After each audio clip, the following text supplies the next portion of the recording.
Hello student, very good evening. I hope you are fine. आपके अपने YouTube channel expert classes by Manju ma'am में स्वागत एवं अभिनंदन है। स्टूडेंट, आज मैं आप लोगों के लिए MA MSc first semester home science, जो कि आप लोग जैसा कि सब लोग जानते हैं कि मैं आप लोगों का previous year plus model paper start की हूं, जो कि आपके एग्जामिनेशन के पॉइंट ऑफ व्यू से मोस्ट इम्पॉर्टेंट है। याद रखिएगा कि जिनका FN ग्रुप, ठीक है, FN और एक होगा प्लस में आपका H ह्यूमन डेवलपमेंट यानी SD। FN का मतलब food nutrition, food and nutrition से जो बच्चे हमारे MA या MSc कर रहे हैं और जो बच्चे हमारे ह्यूमन डेवलपमेंट से MA या MSc कर रहे हैं, उनका दोनों लोग का क्या होता है, फर्स्ट एंड सेकेंड पेपर। ठीक है, कौन सा paper student? First and second paper जो होता है कॉमन होता है। तो अभी आप लोगों का हम जो है मतलब स्टार्ट किए हैं मॉडल पेपर, जिसमें हम आज ये आप लोगों का पार्ट 6 यानी क्लास 6 है। पार्ट 6 यानी क्लास नंबर देखा जाए तो 6 है। 5 वीडियो जो है इसका हो चुका है, आज जो है पार्ट 6 है। ठीक है, तो आइए हम स्टार्ट करते हैं। पेपर का नाम क्या है स्टूडेंट? तो पेपर का नाम है आप लोगों का अनुसंधान विधियां एवं सांख्यिकी। ये मॉडल पेपर आप लोगों का 2025 है। ठीक है, सेक्शन ए आप लोगों का है अति लघु प्रश्न उत्तरी। ये आप लोगों का 5 क्वेश्चन रहेगा स्टूडेंट, जो कि 10 नंबर का होता है। ठीक है, 5 क्वेश्चन जो है 10 नंबर का होता है। तो सेक्शन सी आप लोगों का हमने समाप्त कर दिया है, यानी जो लॉन्ग क्वेश्चन से बनेंगे सेक्शन सी, तो ये आप लोगों का लॉन्ग क्वेश्चन हो गया है।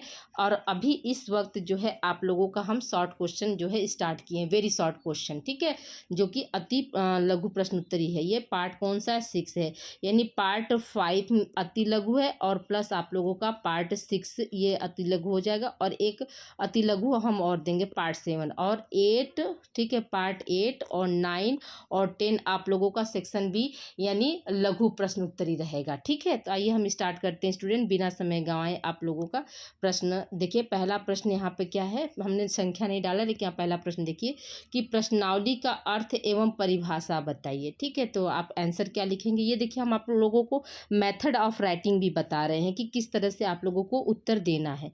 तो देखिए, प्रश्नावली का अर्थ क्या होता है? प्रश्नावली सबसे पहले याद रखिएगा कि यह जो है शोध का एक विधि होता है। क्या है स्टूडेंट? शोध का डाटा जब हम कलेक्शन करते हैं तो उसका एक विधि है। तो देखिए यहाँ पर क्या है, प्रश्नावली क्या है? तो प्रश्नावली विभिन्न प्रश्नों की एक व्यवस्थित सूची है, जिसका उद्देश्य अध्ययन विषय से संबंधित व्यक्तियों से डाक द्वारा सूचना प्राप्त करके प्राथमिक सामग्री का संकलन करना होता है। ठीक है, तो ये क्या है, प्रश्नावली का अर्थ हो गया। अब आइए देखिए इसकी परिभाषा क्या है बोगार्डर्स के अनुसार। ठीक है, तो बोगार्डर्स यहाँ पर ड पर सर रहेगा है। ठीक है स्टूडेंट, थोड़ा सा टाइपिंग मिस्टेक है, इसको आप लोग सही कर लीजिएगा। तो देखिए बोगार्डर्स के शब्दों में क्या है, तो प्रश्नावली विभिन्न व्यक्तियों को उत्तर देने के लिए प्रेषित की गई प्रश्नों की सूची होती है। ठीक है, बोगार्डर्स ने क्या कहा, उन्होंने ये बताया कि जो प्रश्नावली होती है, यानी प्रश्नावली का मतलब क्या हुआ, एक तरह से क्वेश्चनार, यानी हर तरह से क्वेश्चन बनाकर उसका ऑप्शन देना, जैसे हाँ नहीं में।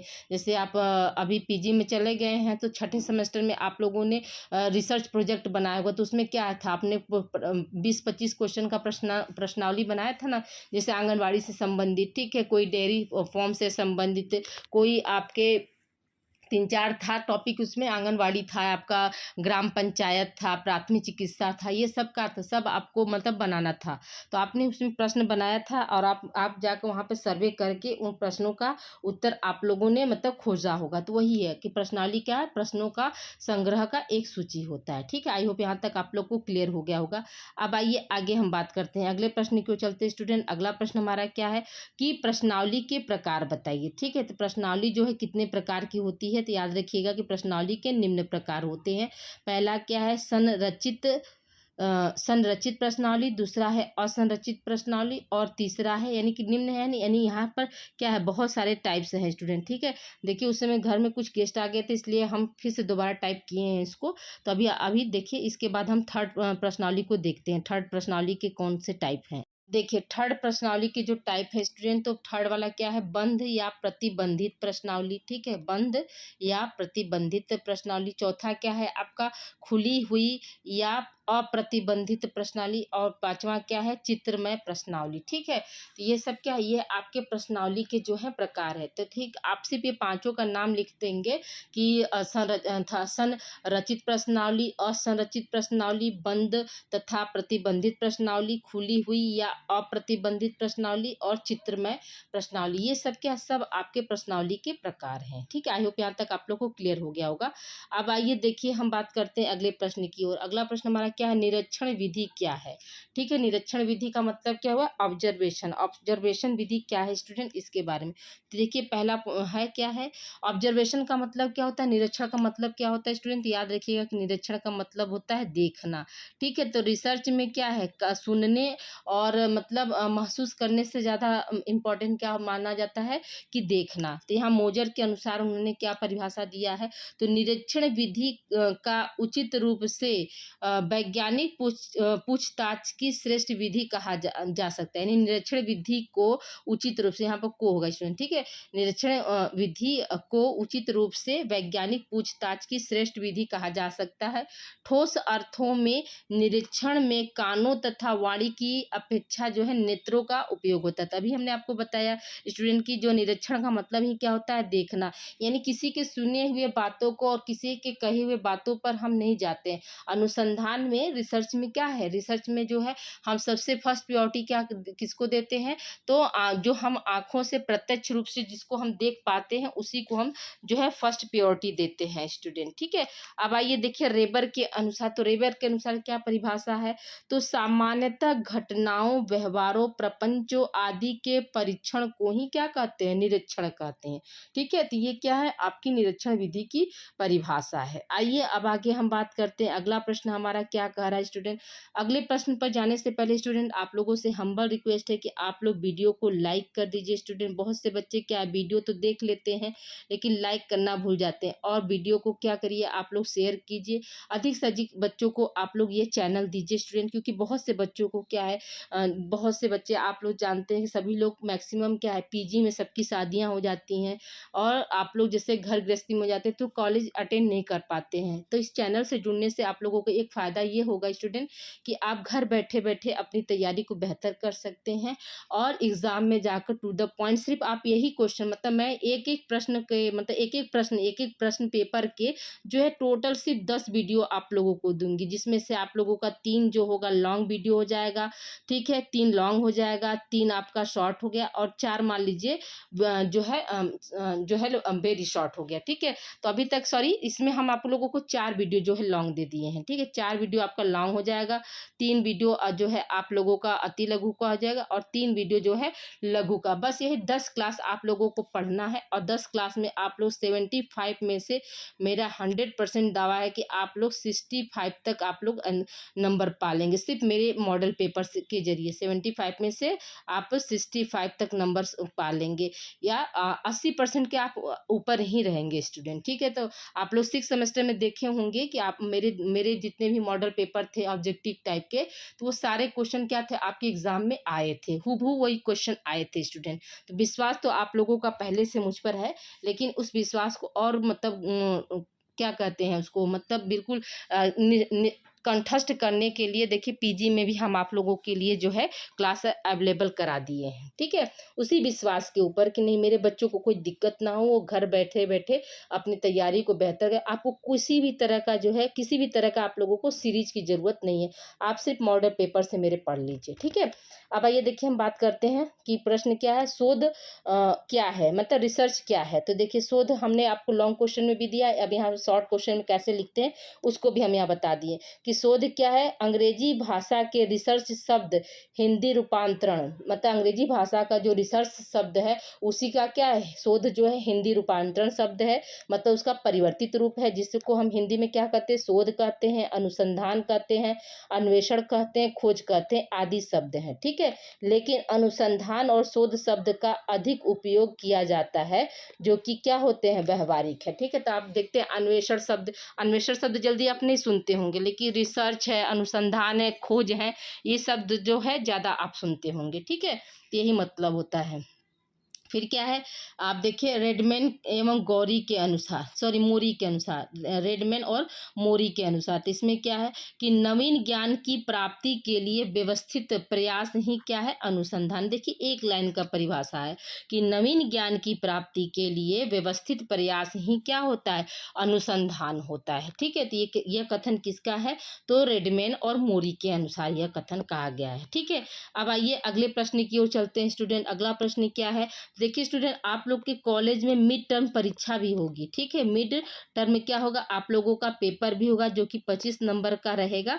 तो देखिए मिड टर्म के परीक्षा के लिए भी क्या होता है, ये जितने भी हम अति लघु के मॉडल पेपर दे रहे हैं, याद रखिएगा कि अति लघु और लघु ये दो मॉडल पेपर जो है आप लोगों को मिड टर्म परीक्षा में भी बहुत हेल्प करेगा। तो याद रखिए कि सिर्फ आपकी एग्जामिनेशन के पॉइंट ऑफ व्यू से ही मोस्ट इंपॉर्टेंट नहीं है, आप लोगों का मिड टर्म परीक्षा में भी अति लघु और लघु से प्रश्न आप लोगों के फंस जाएंगे। ठीक है, आ जाएंगे। तो आइए देखिए, अब हम बात करते हैं किसका, अनुसंधान के चरण क्या होते हैं ना, यानी कि स्टेप ऑफ रिसर्च क्या है, मतलब रिसर्च में कितने चरण पाए जाते हैं। ठीक है, तो पहला चरण क्या होता है अनुसंधान का, सबसे पहला चरण अनुसंधान का क्या होता है स्टूडेंट, याद रखिएगा कि अनुसंधान समस्या होता है, यानी पहले क्या करते हैं हम किसी भी समस्या को ढूंढते हैं तभी उस पर हम काम करते हैं। ठीक है, दूसरा फिर क्या है, परिचय देते हैं कि वह समस्या क्या है, कैसे जनित है, उसको हम इंट्रोड्यूस कराते। तीसरा क्या है, साहित्य समीक्षा करते हैं। साहित्य समीक्षा का मतलब क्या हुआ कि इस हमने जो टॉपिक लिया है उससे पहले, मतलब उस हमारे लेने से पहले, मतलब उससे पहले कितने लोगों ने इस टॉपिक पर काम किया है। ठीक है, इस कितने लोगों ने पहले से जो है काम किया है, और वो काम छोड़े तो मतलब उनका क्या रिजल्ट आया, और हम आगे मतलब इसमें क्या क्या लाएंगे जिससे कि हमारे समाज और देश को फायदा हो। ठीक है, फिर क्या है, परिकल्पना है, उसकी हम हाइपोथेसिस बनाएंगे कि मैंने ये हमने शोध लिया है तो किस लिए लिया है। ठीक है, फिर क्या है, अध्ययन विधि करेंगे, यानी इसमें हम मतलब चारों जो मैथोलॉजी उसका उपयोग करके अपने जो है शोध कार्य को आगे बढ़ाएंगे। पायलट अध्ययन का मतलब क्या होता है कि फील्ड में जाकर प्रत्यक्ष रूप से मौजूद होकर जो है उनके ओपिनियन को लेना, यानी डाटा कलेक्शन करेंगे, उनसे क्वेश्चन करेंगे और उसको हम लिखेंगे, वही हमारा क्या है, पायलट अध्ययन में आएगा।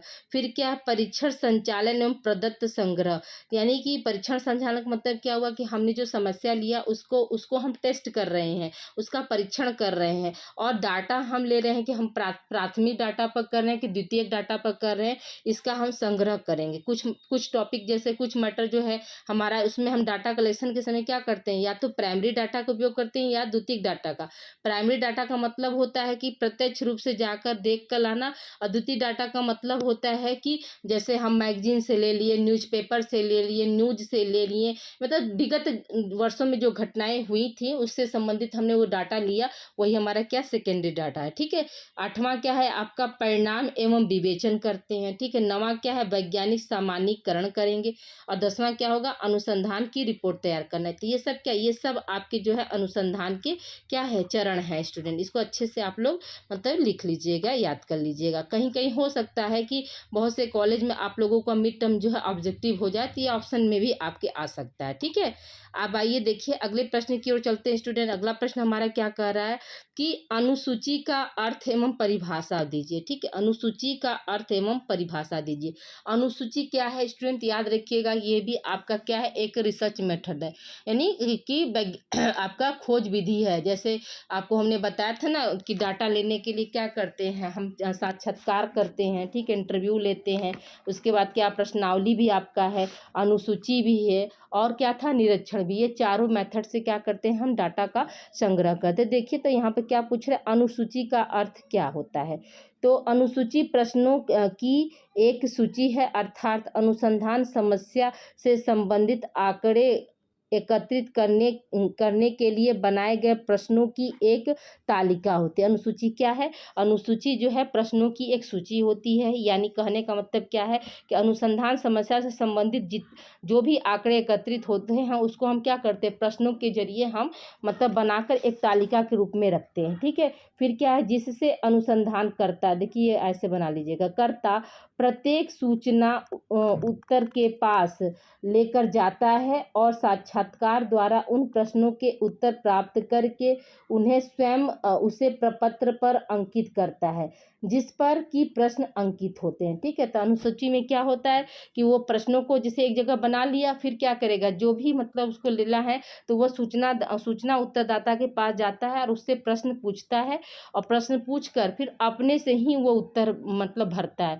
और प्रश्नावली विधि में क्या है, तो प्रश्नावली विधि में जो होता है तो जो उत्तरदाता है वो स्वयं उसको पढ़कर मतलब भरता है। ठीक है, प्रश्नावली मतलब उत्तरदाता जो होता है, सूचनादाता जो होता है वो खुद से भरता है, लेकिन अनुसूची में क्या है, अनुसूची में जो अनुसंधानकर्ता होते हैं वो प्रश्न पूछकर जो है भरते हैं। ठीक है, अब आइए देखिए परिभाषा क्या है। तो पीवी यंग के अनुसार, ठीक है, पीवी यंग के अनुसार क्या है, तो अनुसूची औपचारिक तथा मानक अनुसंधान में प्रयोग किए जाने वाला एक ऐसा उपकरण है जिसका प्रमुख उद्देश्य बहुस्तरीय गणनात्मक आंकड़े संकलन करने में सहायता प्रदान करता है। ठीक है, तो ये सब आप लोगों को देखिए। तो परिभाषा यहाँ पे क्या है, तो अनुसूची औपचारिक मतलब एक मानवता व्यवहार का, फिर मानक अनुसंधान में प्रयोग किए जाने वाला एक ऐसा उपकरण है या विधि है या मतलब तरीका है। ठीक है, दोनों कह सकते हैं, जिसका प्रमुख उद्देश्य क्या होता है, बहुस्तरीय मतलब बहुत मतलब बड़े पैमाने पर गणनात्मक यानी गिनती के द्वारा आंकड़े संकलन करने में जो है सहायता प्रदान करता है, वही क्या है, हमारा अनुसूची होता है। ठीक है, आई होप यहाँ तक क्लियर हो गया। अब आइए देखिए अनुसूची के क्या उद्देश्य होते हैं। ठीक है, अनुसूची के क्या उद्देश्य होते हैं, तो अनुसूची के निम्न उद्देश्य होते हैं। पहला क्या है, अवलोकन में सहायता करना। ठीक है, अनुसूची में क्या होता है, अवलोकन में यानी निरीक्षण विधि में क्या करता है, अनुसूची जो है मदद करता है। दूसरा क्या है, अध्ययन को गहन और अधिक अर्थपूर्ण बनाना, यानी जो भी हम शोध समस्या पर शोध कार्य कर रहे हैं उस पर क्या है, हम डीपली नॉलेज ले सकें और मतलब हमारा जो शोध कार्य है वह अधिक अर्थपूर्ण मतलब उसका मतलब समझ में आए लोगों को, उसमें मदद करता है। तीसरा क्या है आपका कि मूल्यांकन अध्ययन में सहायता प्रदान करना, यानी जैसे हमने आप लोग जैसे पढ़ लेते हैं, परीक्षा देते हैं, फिर हम लोग क्या करते हैं, आप लोग की कॉपी चेक का मूल्यांकन करते तब आप लोग को नंबर मिलता, तब आप लोग बताते हैं ना कि मेरा फर्स्ट डिवीजन है या सेकेंड डिवीजन है या थर्ड डिवीजन, तो मूल्यांकन के बाद ही। तो इसमें क्या करा कि सभी प्रकार के आंकड़े संकलन मूल्यांकन अध्ययन में क्या करता है, सहायता करता है। कौन, आपका अनुसूची। फिर क्या है, सभी प्रकार के आंकड़े संकलन करने में सहायता प्रदान करता है। तो आंकड़े संकलन में क्या होता है, तो आंकड़ा संकलन हम कितने तरीके से करते हैं स्टूडेंट। आंकड़ा संकलन जो होता है वो दो तरीके से होता है, एक होता है प्राथमिक डाटा संकलन, एक होता है द्वितीयक डाटा संकलन। तो इन दोनों विधियों से क्या करते हैं हम, जो है आंकड़ा का मतलब संकलन मतलब एक जगह एकत्रित करते हैं। ठीक है, अब आइए बात करते हैं अनुसूची तथा प्रश्नावली में क्या अंतर होता है। ठीक है, अनुसूची और प्रश्नावली में क्या अंतर होता है, तो देखिए अनुसूची और प्रश्नावली में निम्न अंतर होता है। तो अब देखिए यहाँ पर हम आप लोगों को ये पेज का हमने ले लिया है स्टूडेंट। ठीक है, क्योंकि ऐसे टाइप कर रहे थे तो वो आगे पीछे हो जा रहा था, तो पेज का हमने फोटो क्लिक कर लिया। तो अब देखिए यहाँ पर क्या है कि पहला अंतर में सूचनादाता से संपर्क, यानी सूचनादाता से संपर्क करने पर क्या होता है, प्रश्नावली में क्या होता है, तो अप्रत्यक्ष यानी डाक द्वारा। हम प्रश्नावली में क्या करते हैं, हम डाक द्वारा जो है प्रश्नों की सूची तैयार करके डाक के द्वारा क्या करते हैं, सूचनादाता के पास हम भेज सकते हैं। लेकिन अनुसूची में क्या होगा, प्रत्यक्ष का मतलब क्या होगा कि वहाँ पर हम खुद जाकर उसको करेंगे। मतलब अभी हमने आपको बताया ना कि अनुसूची में क्या करते हैं, हाँ हम प्रश्नों को पूछकर स्वयं जो है शोध कार्यकर्ता जो होता है वो भरता है, लेकिन प्रश्नावली में क्या है, आपके डाक द्वारा भेजा जा सकता है। ठीक है, दूसरा क्या है, प्रयोग करने के ढंग से, यानी कैसे प्रयोग होता है। तो यहाँ पे क्या है, तो ये प्रश्नावली में क्या होता है कि उत्तर सूचनादाता स्वयं भरते हैं। ठीक है, क्यों, क्योंकि जो सूचनादाता होते हैं वो क्या है, वो पढ़े लिखे होते हैं, किस में, प्रश्नावली में पढ़े लिखे सूचनादाता होते हैं, इसलिए वो उत्तर स्वयं भर लेते हैं। और यहाँ पर क्या है, अनुसूची में क्या होगा कि उत्तर अनुसंधानकर्ता द्वारा भरे जाते हैं। क्यों, क्योंकि यहाँ पर क्या हो सकता है, यहाँ पर हो सकता है कि जो सूचनादाता या उत्तरदाता अनपढ़ हो सकते हैं, तो इसलिए क्या है, अनुसूची में जो है प्रत्यक्ष रूप से जाकर जो है अनुसंधानकर्ता प्रश्नों को पूछता है और उसको भरता है। ठीक है, फिर क्या है, अध्ययन का क्षेत्र। तीसरा क्या, अध्ययन का क्षेत्र। तो प्रश्नावली में क्या होता है, व्यापक अध्ययन क्षेत्र होता है। क्यों व्यापक अध्ययन क्षेत्र होता है, क्योंकि हमको सब कुछ क्या है डाक के द्वारा करना है, तो इसलिए व्यापक क्षेत्र हो जाएगा। लेकिन अनुसूची में क्या है, तो अनुसूची में जो है सीमित अध्ययन क्षेत्र होता है। क्यों? क्योंकि वहाँ पर हमको प्रत्यक्ष रूप से जाकर मतलब contact, person to person contact करके मतलब अपने डाटा को लेना है। तो इसलिए क्या है, अनुसूची का जो क्षेत्र होता है वो क्या हो जाता है, वो सीमित हो जाता है। और प्रश्नावली में क्या होता है, अध्ययन क्षेत्र जो है वो व्यापक होता है। ठीक है, अब देखिए प्रश्नों का उत्तर। तो प्रश्नों का उत्तर में क्या है, अधिकांश प्रश्न अस्पष्ट एवं संरचित अनुसंधानकर्ता से संपर्क का अभाव। ठीक है, तो जो इसमें क्या है, क्योंकि हम डाक के द्वारा प्रश्नावली जब भेज दिए तो जाहिर सी बात है कि अनुसंधानकर्ता क्या है, मतलब उससे मतलब वो तो संपर्क कर नहीं पाया।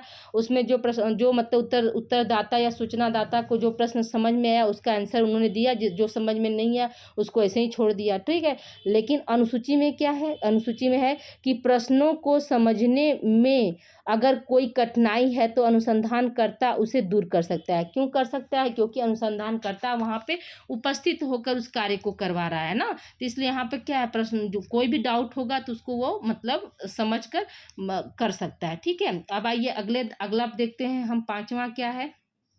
यहाँ चारों पॉइंट आपको क्लियर हो गया ना स्टूडेंट। देखिए अब पांचवा की बात आती है, तो हम पांचवें पे चल रहे हैं। इसको आप लोग वीडियो को रोक कर आप लोग लिख लीजिएगा। ठीक है, अब आइए पांचवें पर। पांचवा पॉइंट क्या है, सार्वभौमिकता। सार्वभौमिकता का मतलब क्या होता है स्टूडेंट, कि पूरी जगह। तो सार्वभौमिकता में क्या, प्रश्नावली में क्या है कि देखिए अभी हमने आपको बताया कि केवल शिक्षित सूचनादाताओं का अध्ययन होता है। हमने आपको बताया कि जो प्रश्नावली में जो उत्तरदाता होंगे वो पढ़े लिखे होंगे। ठीक है, और यहाँ पर क्या है, सभी प्रकार के सूचनादाताओं का अध्ययन होता है, यानी इसमें क्या है, पढ़े लिखे भी हैं और अनपढ़ भी होंगे। ठीक है, फिर क्या है, निदर्शन का क्षेत्र। तो अभिनीति की अधिक संभावना। ठीक है, अभिनीति की अधिक संभावना यहाँ पे जो प्रश्नावली में पाई जाती है। और यहाँ पे क्या है, अधिक प्रतिनिधित्व, अभिनीति की कम संभावना। ठीक है, तो यहाँ पे क्या है, जो आपकी अनुसूची होगी तो वहाँ पे क्या है कि प्रतिनिधित्व जो है वहाँ, क्योंकि यहाँ पे क्या हो रहा है, यहाँ पर जो है अनुसंधानकर्ता जो है स्वयं संपर्क करके काम कर रहा है। यहाँ पे क्या हो रहा है, यहाँ पर डाक के द्वारा भेजा जा रहा है। फिर क्या है, आंकड़ों की विश्वसनीयता। तो यहाँ पर क्या, प्रश्नावली में जो है आंकड़े जो है कम विश्वसनीय मिल सकते हैं, लेकिन जो है अनुसूची में जो आंकड़े मिलते हैं वो अधिक विश्वसनीय होते हैं स्टूडेंट। ठीक है, अब आइए अगले पॉइंट की ओर चलते हैं। लेख जो कैसा होना चाहिए, तो यहाँ पर क्या है, अस्पष्ट लेख की समस्या। यानी जैसे कि उत्तरदाता जो है, सूचनादाता जो है, वो प्रश्नों का उत्तर क्या कर सकता है, अपने हैंड राइटिंग में लिखा हो सकता है कि सूचनादाता जो अनुसंधान करता है उसको ना समझ में आए। तो यहाँ पे क्या है, अस्पष्ट लेख की समस्या। और यहाँ पे क्या है, लेख की कोई समस्या नहीं। यहाँ पे क्यों, क्योंकि यहाँ पर जो है अनुसंधानकर्ता यानी रिसर्चर क्या है, वो खुद लोगों से मिलकर प्रश्नों को पूछेगा, भरेगा। तो यहाँ लेखन की कोई समस्या नहीं हो सकती। फिर क्या है, नवा क्या है, प्रति उत्तर। प्रति उत्तर का मतलब क्या हुआ, मतलब प्रश्न हम पूछे और उसका तुरंत उत्तर मिलना। ठीक है, तो यहाँ पे क्या, प्रति उत्तर की कम संभावना। ठीक है, कोई जरूरी नहीं कि मेरे हर प्रश्न का डाक के द्वारा आंसर मिल जाए ना, ऐसा कुछ नहीं है। लेकिन यहाँ पे क्या है, प्रति उत्तर की अनुसूची में क्या होता है, प्रति उत्तर की कोई समस्या नहीं होती है। ठीक है, क्यों, क्योंकि यहाँ पर क्या है, यहाँ पर जो रिसर्चर है वो खुद आकर पूछकर मतलब भर रहा है। ठीक है, अगला क्या है हमारा, कि समय और धन। प्रश्नावली में क्या है, दोनों कम लगते हैं। ठीक है, क्यों, क्योंकि डाक के द्वारा कितना खर्च लगेगा, डाक के द्वारा स्पीड पोस्ट हुआ, तुरंत उसके घर सूचनादाता के पास वो प्रश्नावली पहुंच गई, वो पढ़ के भर के फिर वो भी स्पीड पोस्ट कर दिया। तो यहाँ क्या, समय धन दोनों बचेंगे प्रश्नावली में। लेकिन आपके उसमें अनुसूची में क्या होगा कि दोनों अधिक लगते, समय भी अधिक लगता है और धन भी अधिक लगता है। फिर क्या, उत्तर देने में स्वतंत्रता। ठीक, उत्तर देने में स्वतंत्रता में क्या होगा, तो जो प्रश्नावली में होगा तो विचारों की अभिव्यक्ति की अधिक स्वतंत्रता होती है। क्यों, क्योंकि वह कुछ भी लिख कर भेज सकता है ना, ऐसा कोई जरूरी नहीं है कि आपके प्रश्नों के अनुसार ही वो आंसर दे। ठीक है, तो यहाँ पे क्या, वो अपने विचारों को पूरा तरह से, और यहाँ पर अनुसूची में क्या हो जाएगा, अपेक्षाकृत कम स्वतंत्रता। यहाँ पे क्या, उत्तरदाता को कम स्वतंत्रता मिले, क्योंकि अनुसंधानकर्ता खुद अब जो प्रश्न पूछेगा वही ना उत्तर देगा, और वो पूरी फ्रीडम में नहीं होकर दे सकता है। ठीक है, टॉपिक से हटकर नहीं दे सकता है। ठीक है, यहाँ तक आप लोग को आई होप समझ में आ गया होगा। तो ये देखिए आपके प्रश्नावली और अनुसूची में अंतर, ये आपके एग्जाम में मोस्ट इम्पॉर्टेंट, हमेशा एग्जाम में ये क्वेश्चन आप लोगों का आता है। तो इसको प्लीज़ आप लोग वीडियो को रोक के लिख लीजिएगा। और प्लीज़ आप लोगों से हम्बल रिक्वेस्ट है कि आप लोग इस वीडियो को लाइक करना, ठीक है, शेयर करना ना भूले, इससे मुझे भी मोटिवेशन मिलता है, मैं भी मोटिवेट होती हूँ स्टूडेंट, क्योंकि मैं भी बहुत आप लोगों के लिए मेहनत करती हूँ। देखिए 6 दिन से क्लास आप लोगों को नहीं दे पा रही थी, मेरी तबीयत नहीं सही थी, बीच में कुछ काम आ गया था, लेकिन आज से आप लोगों की क्लास जो है कंटिन्यू रहेगी। और वीडियो को प्लीज़ आप लोग अधिक से अधिक बच्चों को आप लोग शेयर कीजिए, ठीक है। अभी आज आप लोगों का ये पार्ट 6 है, जैसा कि हम आप लोगों को बता दें, इससे पहले आप लोगों को 5 मॉडल पेपर हमने प्रीवियस ईयर के साथ जो है सॉल्व करा दिया। ये आज आप लोगों का 6वां वीडियो है, ठीक है। तो ये अतुल लघु है, और 7वां वीडियो 7 और 8, ठीक है, और 9 और 10, ये 4 वीडियो हम आप लोगों को लघु दे देंगे, ठीक है। ये 4 वीडियो जो है आप लोगों का लघु का, उसके बाद फिर सेकेंड पेपर हम आप लोगों का स्टार्ट करेंगे स्टूडेंट। ओके, मिलते हैं हम अगली क्लास में, तब तक अपना ध्यान रखिएगा। अगर किसी तरह का किसी को कोई डाउट्स है तो प्लीज़ आप लोग पूछ सकते हैं, हम आप लोगों को आंसर दे देंगे, ठीक है। Thank you for watching student, अपना ध्यान रखिए, और प्लीज़ आप लोग अच्छे से कंठस्थ होकर अपनी तैयारी को कंटिन्यू करिए। Thank you.